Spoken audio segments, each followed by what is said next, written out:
rythme cardiaque est faible. Sont ces putains de secours de merde!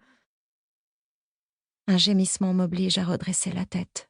Je suis aussitôt happée par Abrimi qui me fixe avec une haine et un dégoût inégalables. Il gît au sol, tente de ramper vers son arme pour clôturer le travail qu'il s'est juré d'accomplir. Sans réfléchir une demi-seconde, j'attrape le flingue d'Alex, m'y cramponne pour trouver le courage de me dresser sur mes jambes flageolantes et réduire la distance qui me sépare de cette pourriture. Vacillante, je marche avec lenteur vers l'homme qui est mon bourreau depuis 8 longues années. Presque une décennie qu'il fait de ma vie un enfer, où il m'a privée de tout, ma famille et ma liberté. Tout ce temps où je n'ai pas pu m'accomplir comme la femme que j'aspirais devenir, comme celle qui se serait éveillée si je n'avais pas croisé sa route, comme celle qui est née lorsqu'elle a rencontré Alex Azarov et a connu le bonheur et l'amour. Sa main s'apprête à se refermer sur le pistolet, mais j'écrase lourdement mon pied contre, regrettant amèrement de ne plus porter mes talons pour la lui transpercer et lui procurer une souffrance comme celle qui m'a bousillée et a détruit ma sœur. D'un coup de pied vif, je fais dégager son 32 mm quelques mètres plus loin, le rendant aussi inoffensif qu'un nouveau-né. Blessé au flanc gauche, il semble diminuer, mais sûrement pas prêt à clamser. Les pourritures sont donc immortelles. De nouveau, il plante ses yeux aussi noirs que le mal dans les miens qui débordent de rancœur, d'animosité et de répulsion. Je charge l'arme, un sourire maléfique ourle ses lèvres, transpire la suffisance et la piètre estime qu'il a de moi. Je pointe le canon face à son front, le doigt posé sur la gâchette. Étrangement, plus un seul tremblement ne me perturbe. Face à lui, je rencontre mon destin, persuadée que la douleur de ces dernières années a été nécessaire pour m'amener là, ce soir, sur ce toit. Tu penses franchement avoir le cran de presser la détente? Son rire atrocement perfide s'infiltre dans chaque recoin de mon corps, tente de me paralyser pour m'obliger à m'écrouler, me faisant basculer de nouveau dans la peau d'Ava. Tu ne feras plus jamais de mal autour de toi, Abrimi. Ma voix est sèche, mesurée, et ne laisse pas transparaître la peur qui peut m'habiter. S'il est inquiet, il n'en montre pourtant rien. Je te retrouverai toujours, Ava. Où que tu te caches, je serai là. Toi, ta sœur, ton flic. Je vous abattrai jusqu'au dernier et me réjouirai de votre soumission avant de crever. Les murs d'une prison ne suffiront pas pour... Un bruit sourd et percutant fend la nuit en deux. Je reprends l'oxygène dont mes poumons manquaient, plante mes incisives dans ma lèvre pour m'empêcher de craquer maintenant. J'observe simplement le sang s'écouler le long du front de Redouane Abrimi, inonder ce visage épouvantable qui m'a rejointe chaque nuit depuis 8 ans. Prenant finalement conscience de la scène qui se déroule sous mes yeux, je lâche l'arme, tombe brutalement sur les genoux et explose en sanglots. Mes poings s'écrasent lourdement sur son torse. La scène de coups plus violents les uns que les autres, alors que mes cris résonnent autour de moi et m'offrent soudain une liberté que j'ai convoitée depuis tant d'années. La colère, l'amertume, tous ces ressentiments qui me guidaient, s'évaporent à mesure que je m'acharne sur lui.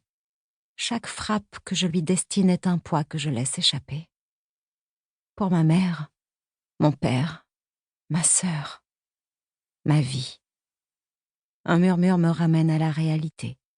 Je malmène une dernière fois ce corps sans vie, tourne ma tête par-dessus mon épaule et constate qu'Alex geint dans mon dos.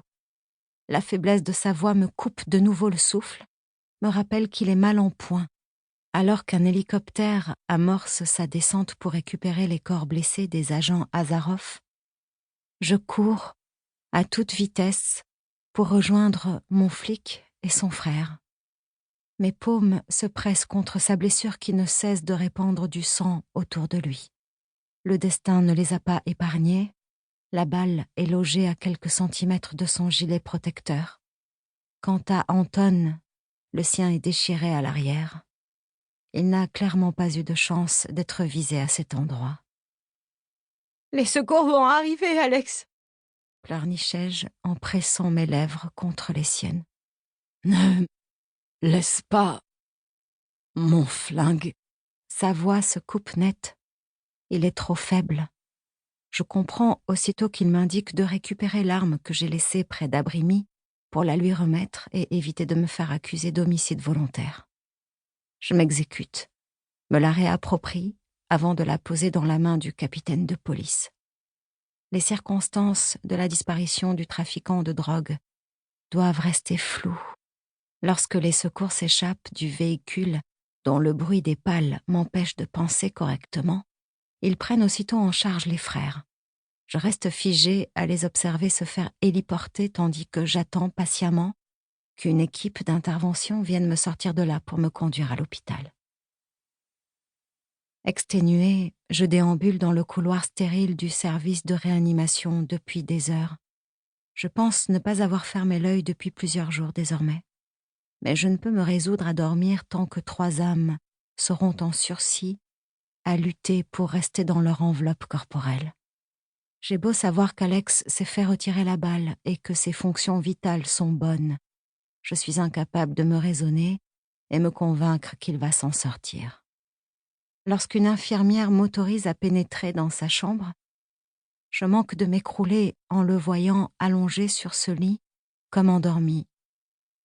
Les médecins l'ont sorti du coma dans lequel il l'avait plongé quelques heures, mais ne savent toujours pas présumer le moment où il se réveillera. Alors, nous n'avons plus qu'à attendre aussi patiemment que la situation le permet. Ma main glisse lentement dans la sienne lorsque je m'assieds sur la chaise. Aveuglé par le néon intensément blanc accroché à la colonne horizontale au-dessus de lui, je me rive sur son visage plus blafard que d'ordinaire. La finesse de ses traits, sa barbe de 3 jours, ses cheveux clairs ébouriffés, tout me ramène à l'attirance que me provoque son physique. Les commissures de ses lèvres s'étirent très légèrement lorsqu'il en trouve les paupières et tombe sur moi. J'ignore si je m'apparente à un ange à cet instant, mais la sérénité qui envahit ses traits me frappe de plein fouet. Et je suis certaine d'une chose, j'aime cet homme comme jamais je pensais en être capable. « Salut !» souffle-t-il d'une voix cassée. Impossible de commander à mes cordes vocales d'émettre le moindre son. Je parviens juste à pleurer encore et encore, sans m'arrêter. Je m'avance vers lui, l'enserre, ignorant ses plaintes lorsque j'écrase sûrement un peu trop l'épaule qui a subi l'extraction de la balle. « Tout va bien, je suis là », me rassure-t-il. J'ai eu tellement peur, Alex. S'il t'était arrivé quoi que ce soit, jamais... Je suis en vie, me coupe-t-il. Après ce qui me semble être des jours, je me redresse alors que l'entièreté de mon corps me pousse à rencontrer de nouveau le sien pour se nourrir de tout le bien-être qu'il me procure. Il détaille quelques instants mes yeux, mon nez, ma bouche, alterne entre les 3, en esquissant encore un sourire qui me fait fondre et me donne envie de l'aimer pour toujours. « Où est mon frère ?» s'enquiert-il en fronçant les sourcils. L'espace d'1 seconde, j'hésite à lui dire la vérité. La bulle dans laquelle nous nous sommes enfermés est si confortable que je refuse de la quitter. Mais devant son insistance, je cède. Il est remonté du bloc, plongé dans le coma.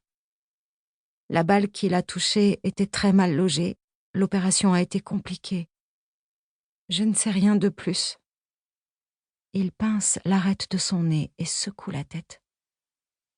Et Marc? Pour continuer à écouter ce livre audio gratuitement, cliquez sur le lien dans la description et vous pourrez l'écouter en entier sans frais grâce à l'essai de 30 jours d'Audible.